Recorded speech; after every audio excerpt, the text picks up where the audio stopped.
lakkoofsa sadiirraa jalqabee erga dubbisee booda ergaa gosa har'aa Faarsaa Daawit 73 lakkoofsa sadiirraa jalqabeen dubbiseetanii ergaa koo har'aa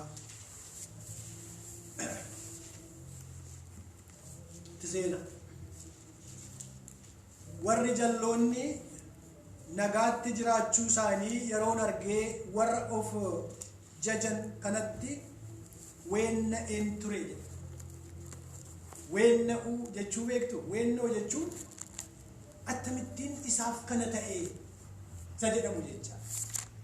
Yeroo tokko jallinatti hinaafee jedha Daawit. Jallaatti hinaafee. Waa'ee hinaafaati kana dubbadha.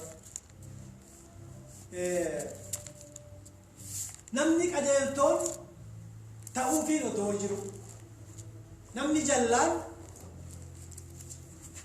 waan akka saksasii wayii tokko yoo argate nama weennaasisa. Weennoo jechuu kana. Warri qajeeltoon akkas hin taane. Haannaan akkas taate Haannaan. Mana Waaqaa keessatti hin waaqessitii, hin tajaajiltii, yeroo hundumaa iddoo aarsaatti argamtii. Isa namni hundumtuu argatu. Soomsalootii otoo hin galiin, utoo Waaqayyoon hin kadhatiin callumadhanii da'u dubartoonni hundumtuu.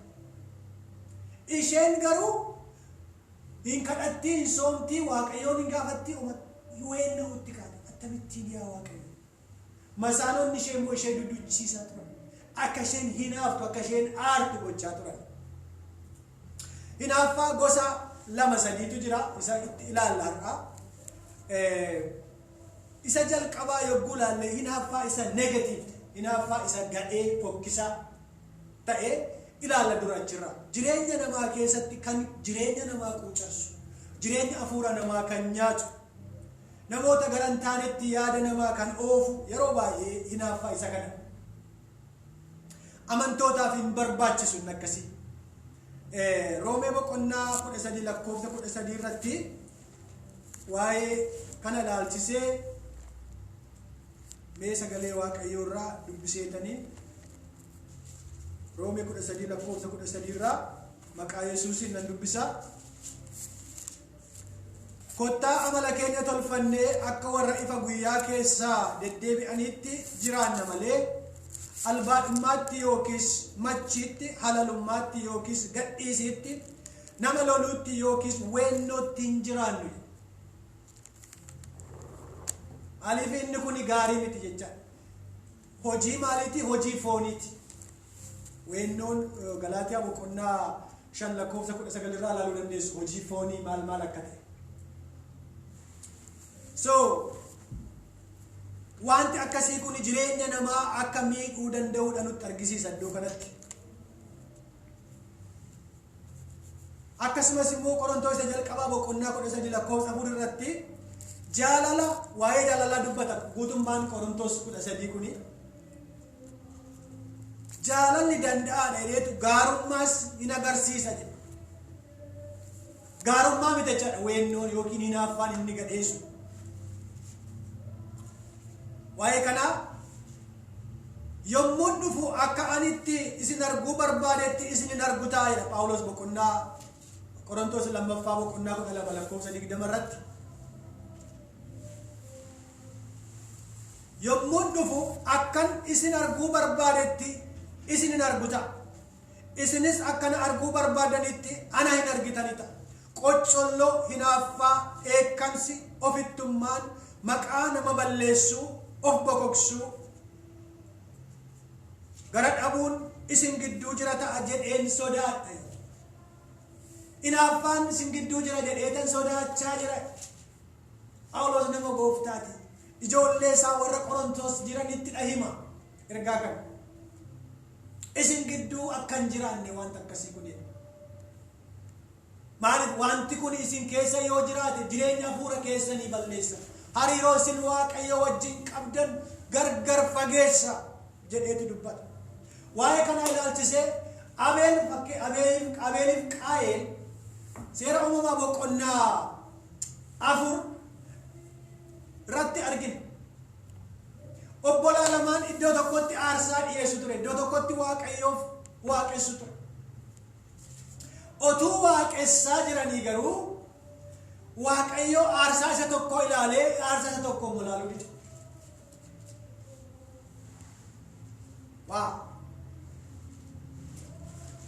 Abeenis immoo hoolota isaa keessaa warra duraa dhalatan qalee cooma isaanii aarsaa dhiyeesse. Waaqayyo gara Abeelii fi gara aarsaa qalma isaati faana tolaadhaan in ilaale. Gara Qaayeliitti gara kennaa isaa garuu faana tolaadhaan in ilaalle. Kanarraa kan ka'e Qaayel hin aare, hin boba'e, mataa buuse. Waaqayyo yommus Qaayeliin maaliif aartee bobaate, maaliifis mataa buufte, waan gaarii otuu hojjette ol jetta ture miti. Hafuuradha kun obbolaa ko. Hafuura obboleessa isaa wanta gaariitu ta'e, obboleessa isaa wanti gaariin yogguu ta'u waa gammachuu turrata. Waaqayyo baga si mil'ate aarsaa kee baga ilaale jechuutu irra ture. Garuu attamitti kan koon ilaalle waaqayyo ilaaluu kan inni jibbee midhaan Abeel qonnaarraati kan inni dhiyeesse. Qaayel dhiifama, Qaayel qonnaarraa midhaan aarsaa midhaaniiti kan dhiyeesse. Abeel garuu hoolota isaa keessaa warra coccoomoo, warra dura dhalatan, warra hangafa, warra gaggaarii irraa hafaa miti kan inni kenne, girdii miti kan inni kenne, harcaatuu saantimaa miti funaanee kan inni kenne. Kan isin dhibu isa mararfanne, isa guddaa, isa bareedaa waaqayyoof dhiyeesse.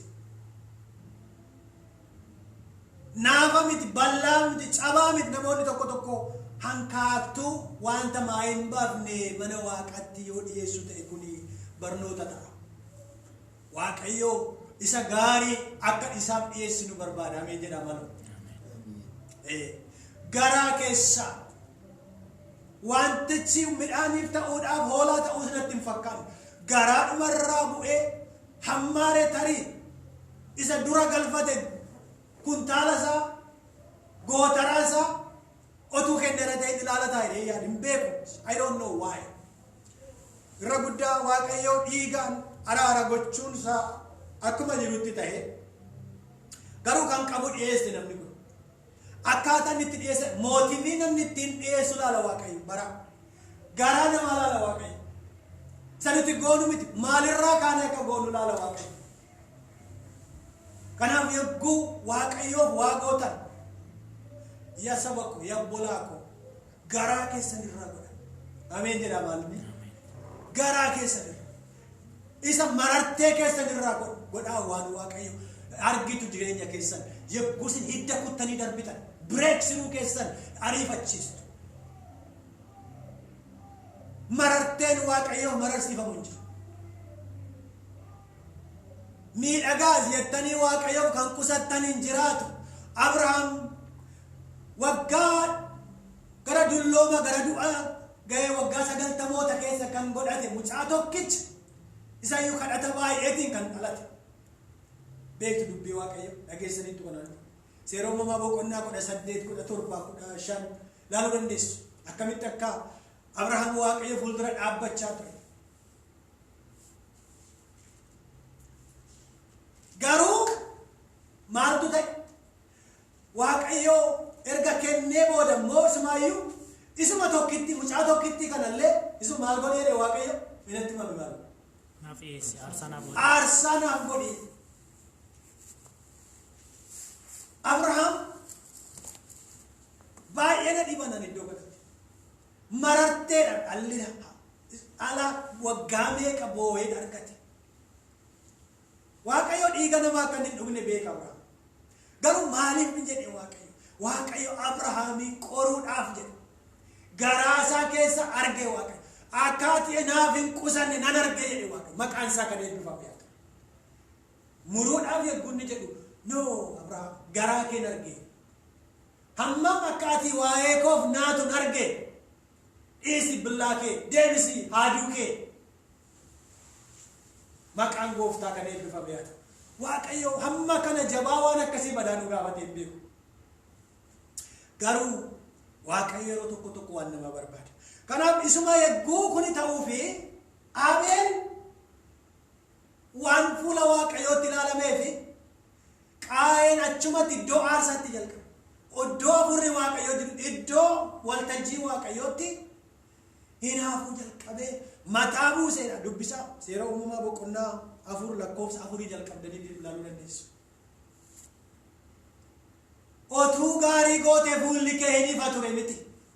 Biyya kana beekan isinitti tolanne wayyaa gaarii tokko bitatanii asirraan balbala fuula isaanii daddabaru I like your clothes.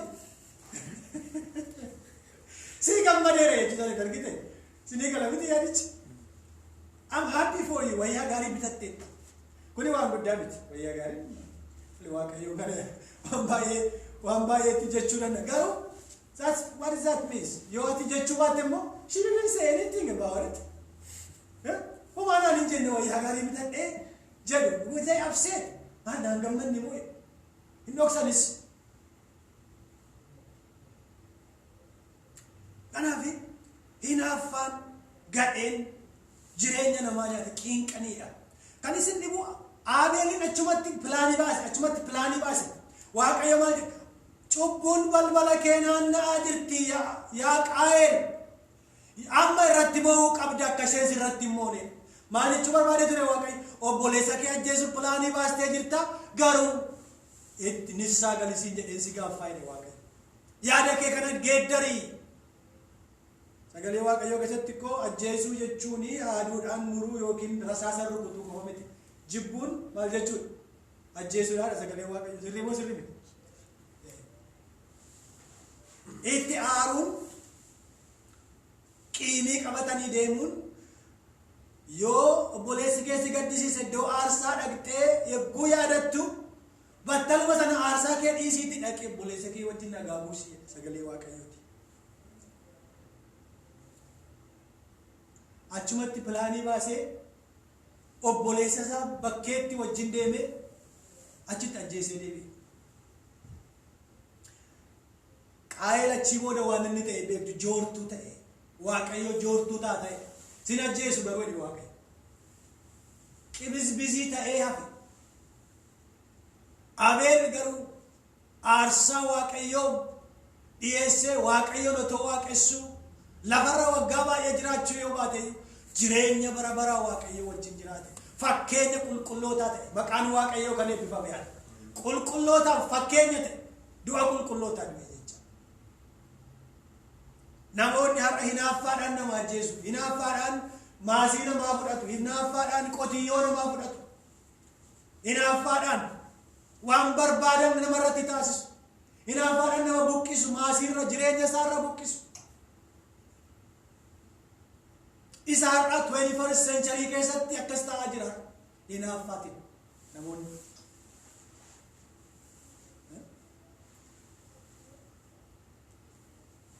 Hinaaffaa tajaajiluma irratti illee yegguu argitan Phaawulos warra Filiphisius boqonnaa 1 lakkoofsa 15 irratti maal jedha? Jarri tokko hinaaffaarraa anaan morkachuurraas kan ka'e Kiristoosin lallabu. Warri kaan immoo fedha gaariirraa ka'anii Kiristoosin lallabu.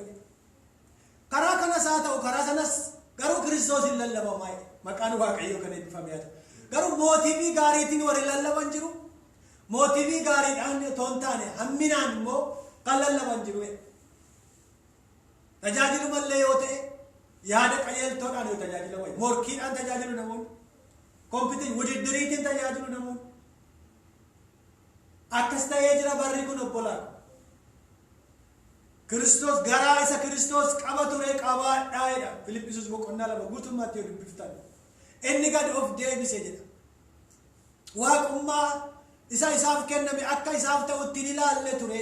Bifa garbummaa fudhate jedha. Abboomamaa ta'e ajajamaa ta'e jedha. Ajaja keessaayyuu du'aaf ajajame. Du'a keessaayyuu du'a fannoof. Du'a namoonni abaaraman ittiin fannifamanii du'an du'e.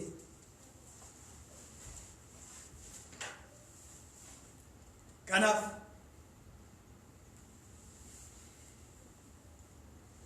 hinaaffaan isheen kun isheen negatiividha. Qabxii gosa jalqabaati. Qabxiin gosa jalqabaa irra jira malee. Gooftaa Yesuus Kiristoos warri gara firdiitti isa dhiyeessanii fannootti isa dabarsuuf jiran akka isaan sagalee Waaqayyoo keessa Maatiyos 27 lakkoofsa 18 hinaaffaadhaaf dabarsanii akka isa kennan beekee ture jedha Yesuus. Maaliin ture? Hinaaffaadhaan. Isaan waa'ee maaliiti kan isaan hinaafan? Waa'ee awutooritii isaaniiti, waa'ee taayitaa isaaniiti, waa'ee aangoo isaaniiti, waa'ee beekamtii mataa isaaniiti. Inni immoo maal hojjetaa ture? Waa'ee mootummaa Waaqayyooti. Waa'ee mootummaa Waaqayyoo keessa maaltu jira? Qalbii diddiirradhaa jechaa ture. Cubbuu keessan irraa deebi'aa jechaa ture. Gara Waaqayyootti deebi'aa jechaa ture. Warra rakkataniif garaa laafaa ture. Warra dhukkubsataniif fayyisa ture. Warra beela'aniif nyaachisa ture. Kun isaan aarse.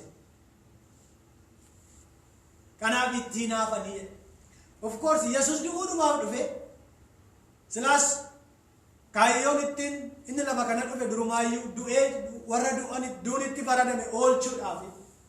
Garuu hinaaffaan akkasiin Yesuusin akka isaan dabarsanii kennan isaan taasise. Hinaaffaadhaan namoonni dabarsanii wal kennu. Hinaaffaadhaan namoonni waldaa keessaa wal kennu, biyya lafaarraa wal kennu, hawaasa keessaa wal kennu, community irraa wal kennu. Waaqayyo hafuura kana lafa keenyarraa, biyya keenyarraa, waldoota kiristaanaarraa, qulqullootarraa, saba Waaqayyoorraa maqaa Yesuusin haa cabu hafuurri.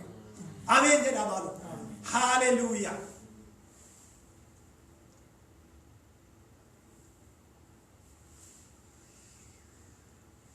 Phaawulos erga hojii ergamoota boqonnaa 16 waan inni ta'e beektu dubartittii tokko hafuura hamaa isheerraa baasee kanarraa kan ka'e warri seera warri biyya bulchan qabanii isa hidhanii achi mana hidhaa keessatti Waaqayyo hidhaa keessaa isa baase.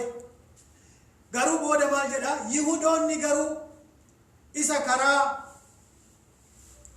kana hinaafanii namoota hamoota hojii malee laban ofitti dabalanii waca kaasanii mandaricha guutummaatti raasanii.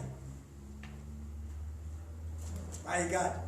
Namoota Yihudoota bara warri kana hojjetu warra kamii beektu saba Waaqaati warra ofii jiru. Kiristoosin hin dhalatanii warra eeggachaa ture. Warra isaanitti dubbatame, raajiin isaanitti dubbatame, macaafota seeraa dubbisaniiru. Macaafa raajotaa dubbisaniiru. Kiristoos fayyisuudhaaf, addunyaa kana fayyisuudhaaf, Yerusaalemin fayyisuudhaaf akka inni dhalachuuf jiru. Mootiin biyya sanatti dhalachuuf akka jiru, ilmi Waaqaa akka dhalachuuf jiru dhagahanii ture. Kan isin dhibu Yihudoonni garuu isaanumatu immoo deebisee Phaawulosin kana sadadaa ture irra guddaa isaan jecha. Yihudoonni garuu biyya ormaa keessatti haa tajaajilu malee biyya ormaa keessas faffaca'anii turan Yihudoonni baay'ee. Isa kana hinaafanii namoota hamoota hojii malee laban. Namoota akkamii? Hamoota. Warra maal godhan? Warra hojii hin qabne. Ofitti dabalanii lolaaf jechaadha bara. Ofitti dabalanii goolii kaasanii waca kaasanii maqaa gooftaa Yesuus Kiristoos hafuurri hammina hafuurri jallina saba koorraa haa cabu. Haleluuyaa. Waldaarraa haa cabu. Qulqullootarraa haa cabu. Inni lammaffaa hinaaffaa Waaqayyooti. Jalqabaa hinaaffaa isaa hamaadha. Isa nama miidhuu, isa jireenya namaa garan taanetti isinitti meera Qaayeel maal ta'e isiniin jedhee isa jalqabaa ija fakkeenyaaf akkasinii ta'u joortuu ta'e. Unsuccessful ta'e. Ijaan godhatiin hafe. Maseenaa ta'e jireenya maseenaa bakka jireenya. Of course lafarra jiraate existii gochuu fi jiraachuun gargar. Existence in the life is not the same. Namni tokko existii ma godha lafa kanarratti. Namni tokko inuma jira jedhama malee jireenya hin jiraatu lafa kanarratti. Waaqayyo sagalee isaa maal jedha isinitti fakkaata? Waaqayyoon yoo sodaate namni eebba lafarraa nyaatte yoo abboomamtan anaanis yoo sodaatan eebba lafarraa nyaattu yoo hididdan garuu billaatu sin nyaata. Namni baay'een billaadhaan nyaatamaa jira. Inni kaan hiyyumaan nyaatama, inni kaan dhukkubaan nyaatamaa jira. Maaliif qalbii isaatu Waaqayyotti ni dhabne? Obbolaa ko har'aa maaliif akkana waan jabaa kana haasaa isinitti fakkaata? Waaqayyo achi darbine bor warra kaan akka dukkana keessaa baafnuun barbaada. Gara sanatti baana gara fuulduraatti maqaan Waaqayyo kan eebbifame yaa ta'u. Isatti aanutti waa'ee guddinaa barsiisa. Yagguu sana waan baay'ee arguu dandeenya achi keessattis. Kanaaf gara sanatti otoo hin galiin garuu jireenya keenya guutummaatti harka Waaqayyootti galuu gabii ta'uu beektu. Gabii ta'e jechuun gabii ta'anii hafuu bakka galanii. Ameen jedhaman. Pheenxee taanaan pheenxeetti. Ameen jedhaman. Yesuus gooftaadha.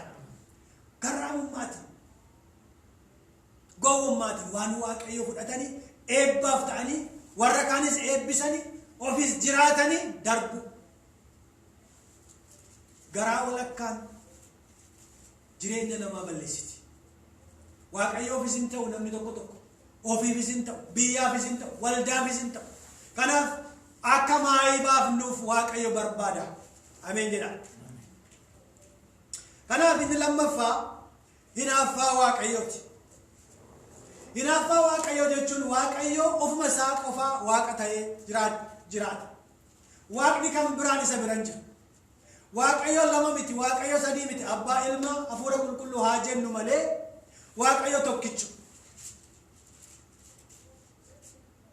Garuu Waaqayyo wanta fakkii adda addaa, bineensa adda addaa, uumama adda addaa tokko tokko tulluutti, tokko tokko mukatti, tokko tokko beeyladatti. Biyya Hindii yoo deemtan sa'aatti sagadu namoonni. Biyya Chaayinaa yoo deemtan namni hundumtuu waaqa mataa isaa qaba. Mana keessa. Buddhist jedhamu. Amantii gara 2000 jira Chaayinaa maannoo Hindii keessa. 2000 ol. Hayimaanotii yoo ta'e. Hayimaanotiin namoota akkam fayyifne kun irraa gaadhamu. Hayimaanotii yoo ta'u taane Yesuus jireenya. Ameen. Jireenya akkasii ta'uufan dhufee. Jireenya irraa hafa akka jiraattaniifan dhufee. Yohaannis boqonnaa 10 lakkoofsa 10 jalqabdanii yoo ilaaltan. Hattichi garuu hatuudhaaf balleessuudhaaf ajjeesuudhaaf dhufe. Ani garuu jireenya isinii kennuufan dhufe.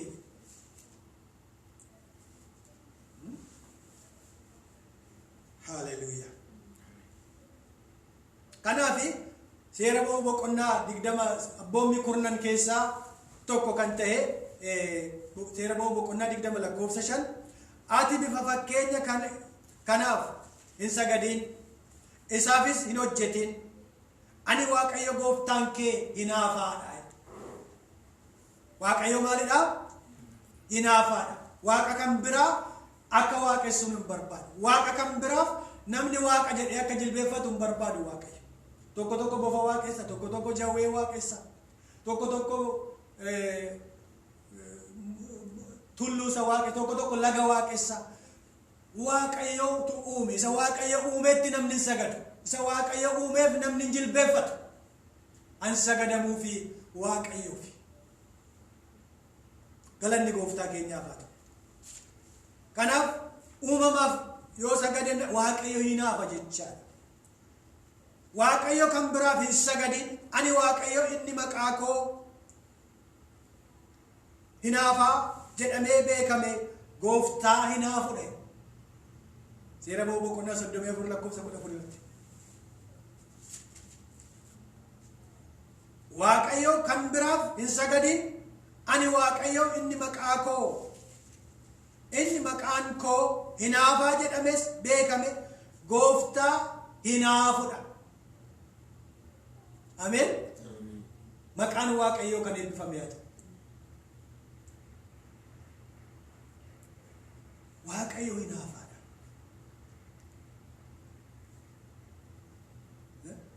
Waaqayyo waaqan biraa waaqadha akka jedhamu hin barbaadu. Qomuma isaa waaqa ta'e barbaadu. Tokko tokko nama waaqessa, namuma yoo waaqessa nam tokko tokko. Bakka tajaajilli amma bara ammaa keessumaa Yesuusii xixinnoo ta'aniiru namoonni tokko tokko. Isinitti maal jira dhagaa jirtu? Yesuus xixinnoo karaa isaanii malee Waaqayyoo akka naman dhageenye isinitti mu barbaada. Soba jedhame. Soba. Yesuusin namni isin agarsiifne gara Yesuusitti namni isin qajeelchine karaa koo malee isin dhaga'u namni isin sobdu. Kanaaf waaqa isaanii waaqa ta'uu barbaadu. Namoonni akkasii jiru. Soba. Karaa koo qofa isin dhaga'u waaqa. Siin si dhaga'u waaqayyo. Golatti si dhaga'a. Otoo namni isin argin addabaabayitti isin dhaga'a. Golatti isin dhaga'a waaqayyo. Asaasanii kan dubbatan dhaga'a. Har'a waaqayyo wajjin isin agarsiisuun barbaadan. I want you connect with God. Ameen jedhama. Kanaaf waaqa xixiqqoo ta'anii namoonni har'a baay'ee isaanii kabbartee ta'anii tujaara ta'anii namni inni kaan dafqee dhama'ee hoteela warra sooreyyii keessa namoota kaayanii kuma hammas yoo fidde malee siif hin kadhatamu. Waaqa xixiqqoo ta'anii maqaa Yesuusiin salphata hafuurri kun lafa keenyarra. Hafuura hiyyeessaaf hin kadhatamu jedhu hafuura sobdu hafuura Kiristoos. Kiristoos hiyyeessotaaf warra gadadamoof dhufe warra garaan isaanii cabe warra gadadamoof dhufe Yesuus. Tola fudhattani tola kennaa jedhame. Kanaaf warra waaqa isinitti ta'uu barbaadu bilbiltanii yeroo keessanii gubita. Yesuus jilbeeffadha Yesuusii waama. Okay? I'm teaching you the gospel.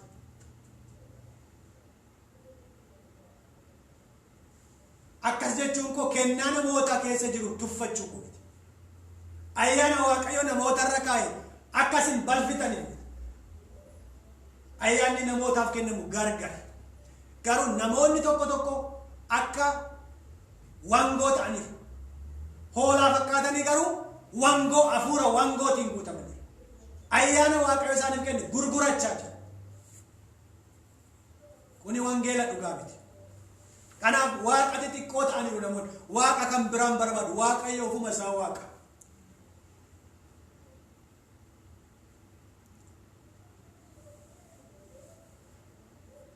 Kan biraa Qorontoos isa jalqabaa boqonnaa 10:21-22 irratti xoofoo gooftaa keessaa akkasumas xoofoo hafuura hamootaa keessaa dhuguun hin dandeessan. Maaddii gooftaarraa akkasumas maaddii hafuura hamaarraa hirmaachuu hin dandeessan. Nuyi gooftaa hinaafus gooftaa hinaafsisuu barbaannaaree nuyi isa caalaa jaboodhaaree jedha Phaawulos. Look, waa'ee asitti waa'ee maalii dubbata beektanii? Waa'ee hirbaata qulqulluu dubbata. Hinaaffaan isin keessa guutee otoo jiru hirbaata qulqulluu fudhattu jechuusa.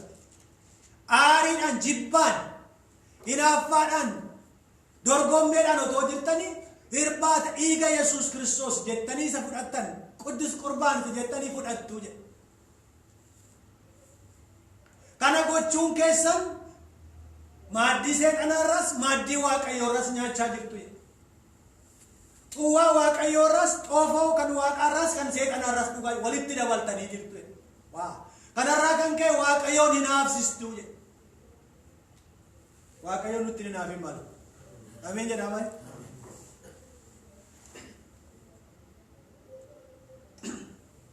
Kanaaf namni akeeka waaqayyootti nu uume yoo beekne bulaako isa gaggaarii yoom yaadnee quufne haaleluyyaa. Maal goonee quufneerra maal hojjenneerra isa gaggaarii mee dubbadhaame mee yaadaame takka. Isa gaggaarii yoom yaadee quufe namni otuu laphee isaatti deebi'e otuu sirriitti akka nama waaqaatti yaaduu danda'e isuma gaarii yaadee yoom quufe namni. Isuma kan waaqayyo yoo hojjete yoom dadhabe hojii seexanaa maaliif dabalata? Kiyyoo ufii dabale.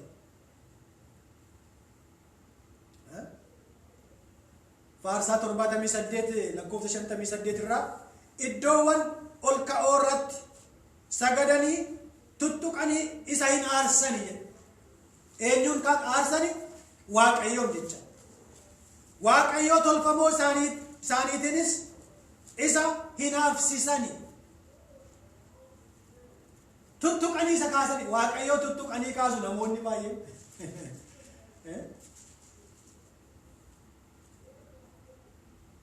yeroo tokko saba Filisxeentu taabota waaqayyoo booji'ame. Sababiin isaa maali inni beektu booji'amuun waaqayyoo taabota sana ijoollee Eelii kan jedhaman jiru mana waaqayyoo keessa isa gadu faarfatu qurbaana waaqayyoos hin saalfatanii jedha. Mana waaqayyoo ija jabinaan deddeebitu. Kanaaf cubbuun garmalee fokkisaa waan ta'eef Saamu'eel isa jalqabaa boqonnaa 4 dubbisuu dandeenya. 4, 3, 4, 5 dubbifachuu dandeessu mana naa deemtan. Kanarraa kan ka'e waaqayyoo maal ta'e akka waaqa dadhabaa ta'eetu taabonni booji'ame. Luboota Filisxeemtu dhufanii fudhatanii jedha. Waaqayyo dadhabaadha? Dadhabaa miti. Garuu akkuma dadhabaa ta'e hin booji'ameefi jecha. Achi eeguu deeman eessa dhaabani beektu waaqayyo taabota isa dhugaa har'a taabonni lafarratti hin barbaachisu baay'ee wayi. Asumarraan dabarsee kan isinitti himu taabonni keenya Yesuus yaa. Gaaddidduu kakuu haaraatiin kakuu moofaan. Taabonni har'a nu keessa jira Yesuus. Nuti mana qulqullummaa isaatti muka keessa hin jiraatu har'a waaqayyo nama keessa jira. Isa yeroo biraa barachuu dandeenya. Ittiin qabatanii lafa saamaa jiru taabonni lafarraa gadi bu'anii soban. Ameen. Dhaloonni amma sammuu isaa banamuutu irra jira. Soba waan ta'e soban.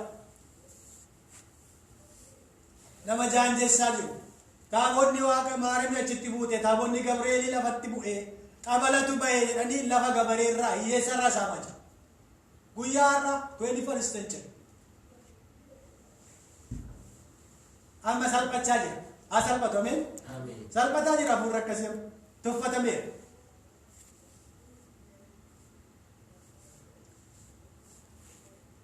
Kanaaf taabonni suni booji'amee daagol bira dhaaban daagol moomaan waaqa isaaniiti. Daagol bira dhaabanii waaqayyoo namni dubbatu hin jiru luban qabu amma taabonni suni qeesiin hin jiru namni qindaasee gaggeessu hin jiru namni kadhata gaggeessu hin jiru namni sagada gaggeessu hin jiru. Gooftaan qoma isaa hafuurri waaqayyoo garuu achuma jira. Taabota sana duukaa jira hafuurri waaqayyoo eeguu sana jechuudha. Inni eeguu sana dhagaadhaan caafame Museetti kenname. Isaarraa garuu muka soofaniitu yeroo tokko namni tokko daakuniin tokko dhugaa baatu dhiyoo maka. Anatu soofa ture. Namichi hundi soofuu dhugaa baatu yeroo tokko. Yeroo biraa isinitti himuun hin danda'a waa isa. Garuu maal akka ta'e beektu taabonni sun dhaabatee bulee daagolii fi daagol garuu harkirraa citee mormirraa citee lafatti caccabee bulee maqaan waaqayyoo kana eebbifamu. Maaliif waaqayyoo hinaafaa namni isaaf hinaafu yoo dhibamellee ofuma isaa hinaafaadha waaqayyo. Ulfina isaaf hin hinaafu. Wanti kan biraan isa bira dhaabbachuu hin danda'u. Waaqni tolfamaan isa bira dhaabbachuu hin danda'u. Waaqni sobaa isa bira dhaabatee buluu hin danda'u. Galanni waaqa jiraataaf.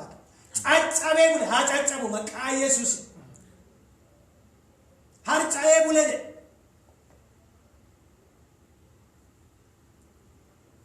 Kanaaf waaqa tolfamaa waaqayyo waan biraan isa cinaatti akka waan biraa fakkaatee mul'achuu barbaada. Waaqa tolfamaa jechuun har'aa akka saayinoo sana istaachuu wayii yookiin immoo akka hawultii wayii ijaaranii isaaf sagaduu qofa miti. Laphee namaa keessatti wanti guddaa iddoo fudhateeru waaqayyo caalaa iddoo kan fudhateeru waaqa tolfamaadha. Dhageessanii? Waaqayyo caalaa inni laphee namaa keessa jiru. Laphee keessan ilaala. Namoonni kana dhaga'uuf carraa argattan laphee keessan ilaala. Laphee keessan keessa maaltu guutee jira? Kiristoosiin alatti kan ta'e isaa ol ta'e mul'achuu kan barbaadu gadi haa jedhama maqaa Yesuus.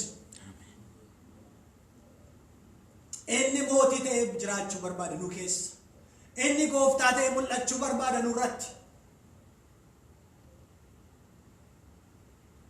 Kanaaf wanta kan biraa Kiristoosiin caalaa bultii ta'uu danda'a, jireenya ta'uu danda'a, abbaa manaa, haadha manaa, ganzaba, fira, agalgaa'ii akka sammaa warra ammaa kana agalgaa'ota warra soobdu warra hiyyeessarraa funaantee miliyoonarii ta'anii jiran warra reed kaarpeetii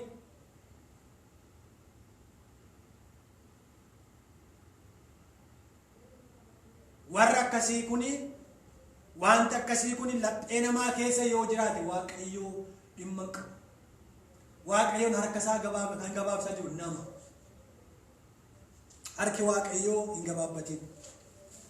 Sadaffaa irratti hinaaffaa waa'ee waaqayyoo, hinaaffaa isa gaarii isinitti magaamu. Hinaaffaa isa qajeeltoo, hinaaffaa isa qulqullummaa, hinaaffaa isa waaqayyoo barbaadu, hinaaffaa isa waaqayyoo jaallatu.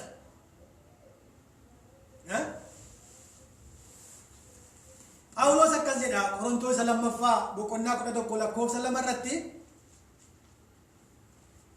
meenan dubbisa.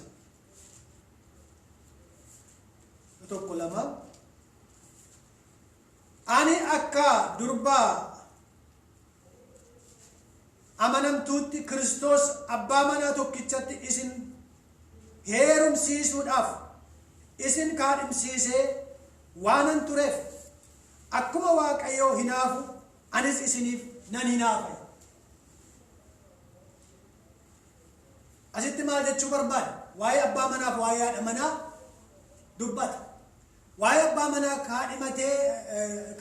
kaadhimamtee durbi kaadhimamtee amma kaadhimaa ishee dhufutti qophooftee eegdu sana akkasuma anis immoo Kiristoosiin isin kaadhimee qophooftanii akkasin eeggattanan barbaada. Kanaaf ani hinaafa.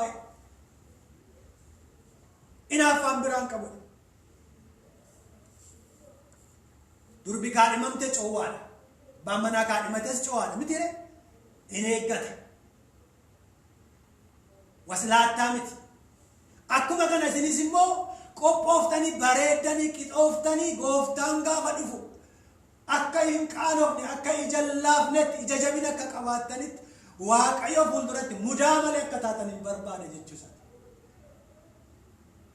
Hinaaffaa akkasii waaqayyo hunduma keenyatti haa naqu.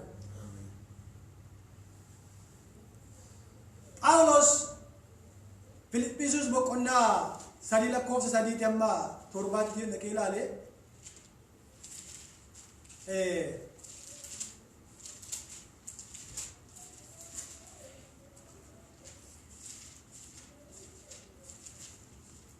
sadii lakkoofsa 3 irraa qabee amma 7 nan dubbisa maqaa gooftaatiin. Lamarraan dubbisame warra maqaa dhagna qabaatiin akka sarootaa foon dhagna namaa kukkutuudhaan hamaa godhan irraa of eeggadhaa. Nuyi garuu dhagna qabaas isa dhugaa arganneerra. Isa kan foonii amanachuu dhiifnee Kiristoos Yesuus of hin jajna. Kiristoos Yesuusin of hin jajna. Hafuuraanis waaqayyoof hin hojjenna. Haa ta'u iyyuu malee ani ofii kootii isa kan foonii iyyuu amanachuudhaaf sababii qabaachuu nan danda'a ture. Namni biraa isa kan foonii kan amanachuudhaaf sababii qaba yoo ta'es ani immoo isa caalaa iyyuu sababii nan qaba.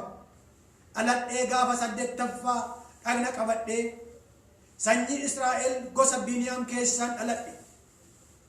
Abbaan koo fi haati koo Ibroota waan ta'aniifis ani Ibricha makaa hin qabne. Karaa seera eegu immoo ani warra Fariisotaa keessaa tokko. Seera sana lakkoofsa 6 ishee jirtu jala mureen isinii dubbisa. 6:7 seera sanaaf hinaafuurraa kan ka'e waldaa amantootaa ari'achaan ture. Qajeelfama seerichaa eeguudhaan hin argama otuu ta'ee ani isatti mudaa hin qabu ture. Amma garuu Kiristoosiif jedhee wanta bu'aa anaaf qaba ture hundumaa akka waan gatameetti lakkaa'eera. Phaawulos hinaaffaa waaqayyoo akka isa qabe dubbata. Waa'ee maalii dubbata iddoo kanatti? Waa'ee dhagna qabaa. Dhagna qabaatiin akka fayyinni argamu barsiisaa turan namoonni. Phexros yeroo tokko barsiiseera. Iddoo biraatti dubbachuu dandeenya. Asitti miti garuu. Na barnoota akkasiirraa of eeggachuun akka isaan irra jiru. Sanaan hin fayyamu seera eeguudhaan miti. Seerri kun Museef kan kennamedha. Seerri kun kakuu Abrahaam wajjin wal qabatedha. Nuti immoo ijoollee Abrahaam jedhaniitu Ayihudoonni hundumtus dhagna qabaatiin seera dhagna qabuutiin fayyinni akka argamu fakkeessanii dubbachaa turan. Kanaaf seera sana eegdaniif miti. Akkasumatti Waaqayyoo Kiristoosin amanachuu keessaniin akka fayyitan baraa'e. Isaan isa too fayyifama ta'e namni karaa isa sanii mudaan qabu. Ani Israa'el keessa qomoo Biniyaam keessan dhaladhee gaafa guyyaa 8ffaan dhaladhee dhagna qabadhe guyyaa 8ffaatti dhagna qabatu yaa ta'eef. Seera sana eeguutti mudaan qabu ani hunduma keessan nan caale. Garuu seera eegsisuudhaaf ture Phaawulos kan isin himu gooftaan beeku ture dura. Hojii ergamoota boqonnaa 9 ilaaluu dandeessu. Lakkoofsa 1-9tti yeroo biraa dubbifachuu dandeessu. Phaawulos akkamittiin akka inni amane. Maal ture Phaawulos? Fariisii ture. Fariisota jechuun maal jechuun? Seera Musee warra eegan. Waaqayyoof warra hinaafan. Warra waa'ee abboommii yeroo hundumaa barsiisan waldaa keessatti. Phaawulos isaan irraatii abboommii fudhatee ajaja fudhatee waldaa kiristaanaa ari'achuudhaaf waldaa kiristaanaa hiisisuudhaaf namoota nan dubbisanii nan dubbisee wayii lakkoofsa 1-9tti eenyu nan dubbise sin bira na gargaara 9:1-9tti hojii ergamoota wal harkaa kun adeemu abbaan dura baafate dubbisa.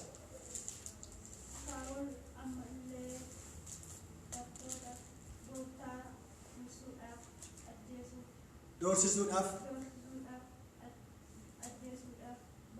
baannaan fira hangafa lubootaaf dhaqe.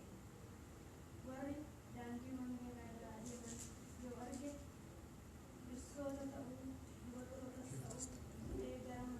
dhiirota ta'uu dubartootas gara Yerusaalem fiduudhaaf barbaada.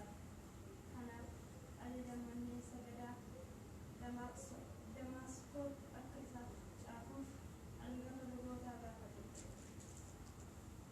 Utuu adeemus Damaasqoo deebi'ee yoo dhiyaate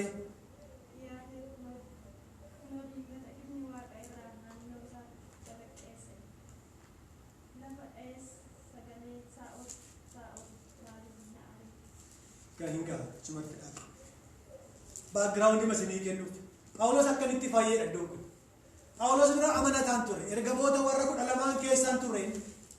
Maal ture yoo jettanii nama bara sanatti barate barnoota law seera nama Gamaaliyaa jedhamu nama Ijipti jala biratti taa'ee kan barate ogummaa biyya lafaatiin kan beekame seera Ayihudootaa kabajuutiin kan beekame waa'ee barnootaa yoo jettanii inni guyyaa har'aa kana bara ammaa kana Oxford University Harvard University Yale University warra gurguddaa addunyaa kana irratti beekaman akka sanatti kan lakkaa'amu ture barnoonni eeguu sana isaaf akka nuti amma barnoota akkasii iddoo akkasitti barate jennu jecha. Kanaaf Phaawulos sana hundumaa ijaa beekuu fi abbootii amantii Fariisota irraatii waraqaa dabdaabee fudhatee gara Damaasqoo deemate. Damaasqoon eessa? Siiriyaa. Yerusaalem irraa ka'eetu gara Siiriyaa deemate. Karaa Damaasqoo irratti garuu maaliif ture kan deemate? Hinaaffaadhaan deema ture kan isin. Hinaaffaansa garuu beekumsaan hin guutamne. Beekumsa baay'ee barate waa'ee Waaqayyo garuu hin beeku. Waaqayyo garaa isaa arge ameen maqaan isaa kan eebbifame haa ta'u. Akka inni Waaqayyoof hinaafu baree Waaqayyo. Waaqayyoof maaliif amma namoonni baay'een dhagaadhaan kan rukutanii eentii ajjeesan maaliif Waaqayyoof hinaafaniitu manaafiq amantiin taanii fiddee maaloo jedhe tokko wallaalummaatiin tokko immoo utuma beekuu jallinaan faayidaaf jedhaniitu. Kanaaf garaa isaanii argee Waaqayyo baay'ee isaanii jijjiireera. Hinaaffaaf akka warri hinaaffaaf ta'e sagalee Waaqaa dhaga'u isinirraa yoo beekootti naasofne hojjettan. Warri garuu jallinaan hojjetan isaanis hin faana dhaga'an. Garaasaa waan argeef waaqayyoo otoo inni dabdaabbee fudhatee amantoota Sooriyaa jiran hiisisuudhaaf otoo inni deemaa jiru ifni dingata balaqqeessee iji isaa kun hin jaame lafa dhayeetu Saa'ol Saa'ol maaliif na ari'atta kan jedhu sagalee dhaga'e. Eenyuun ari'adhe eenyudha? Ana Yesuus Kiristoos. Eessatti wal argine gooftaa? Warri ati ari'attu kan kooti. Maqaan Waaqayyoo kan eebbifame haa ta'u. Achii booda Phaawulos inni duraas otoo hin beekin wallaalummaatiin hinaafaa ture. Achii booda isa beekumsaan ta'e beekumsa achii gara samii sadaffaan deemee dhiga waan baay'ee jiraansa yeroo biraa dubbachuu dandeenya. Kiristoosin argee teessoo isaa irratti isa argee gooftaa ulfinaa argee Waaqayyoon wajjin wal baree barnoota iddoo sanatti fudhate enkaawuntarii iddoo sanatti argate sanarraa kan ka'e Waaqayyo achitti daawunlood itti godhe wanta kan isaa ta'e gaditti fe'e Waaqayyo.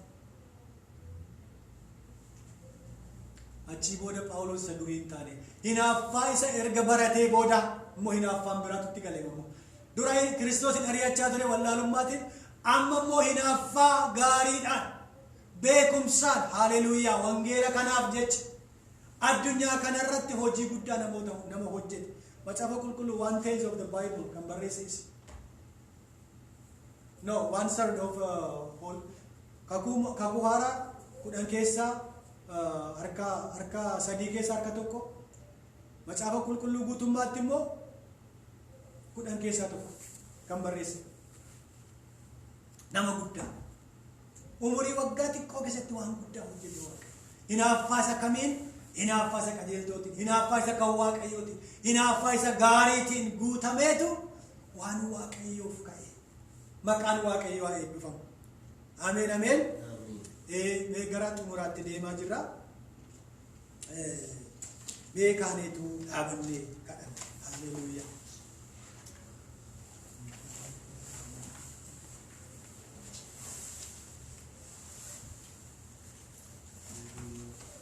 Gabaabsinee ma yogguu cuunfinu hinaaffaa gosa sadii argine. Tokko hinaaffaa isaa gaarii hin taane hinaaffaa foonirraa kan ka'e namoonni hinaafan yeroo tokko kiristaanonni illee wallaalummaatiin seexanitti dhimma bahuu danda'a. Kuni amantootaaf akka hin barbaachifne ilaalleerra. Hinaaffaa Waaqayyoof isaa immoo hinaafaa akka ta'e argineerra. Sadaffaa irratti Waaqayyoof namoota hinaafan hinaaffaa waan gaarii obboleessa keef waan gaarii hawwuun hinaaffaa gaarii. Otoo akkas godhee obboleessa kanaaf karaa obboleettii kanaaf otoo kana isheef godhee jechuun hinaaffaa gaarii. Mana Waaqayyoo otoo akkas godhee jechuun hinaaffaa gaarii.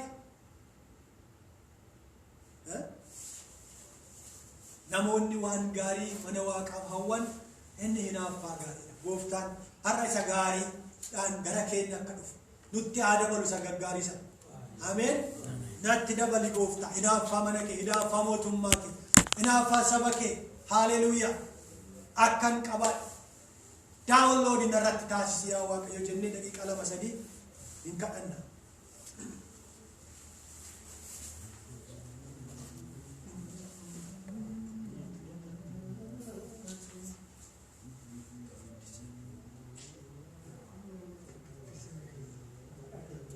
Hallelujah.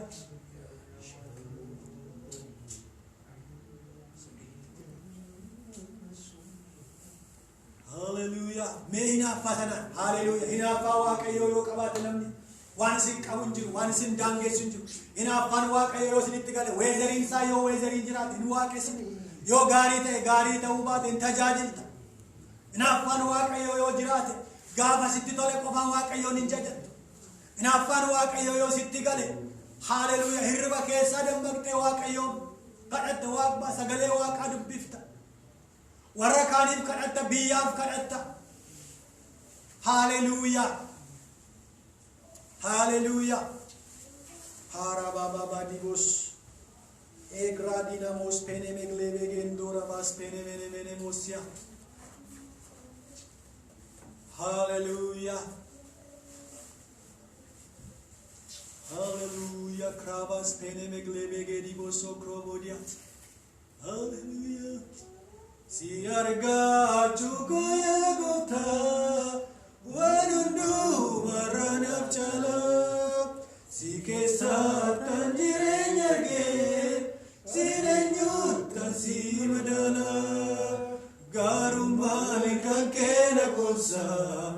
Hurmati baru dandai Atamita sidayata Itu adana nagai Siarga jungkaya mufta Warundu maranak jalan Zike satan jirenyerge Sirenyutan simadala Garumar kagena kusa Hormati barurenai Atamita sidagata Sitradana nagai Garumar kagena kusa Hormati barurenai Atamita sidagata Sitradana nagai Siarga cukaya mauta Wanundu meranap cara Sike satan direnarge Sinenjut tansi madana Garumar kagena kupsa Hormati guru dan dari Atamita sidagata Sito adana Altoko Siarga jungkaya mauta Wanundu meranap cara Sike satan direnarge Sinenjut tansi madala Garumar kagena kusa Hormati guru dan dari Atamita sidagata Sito adana nagai Hallelujah Beka dan nawa kayo ni Hallelujah Hakara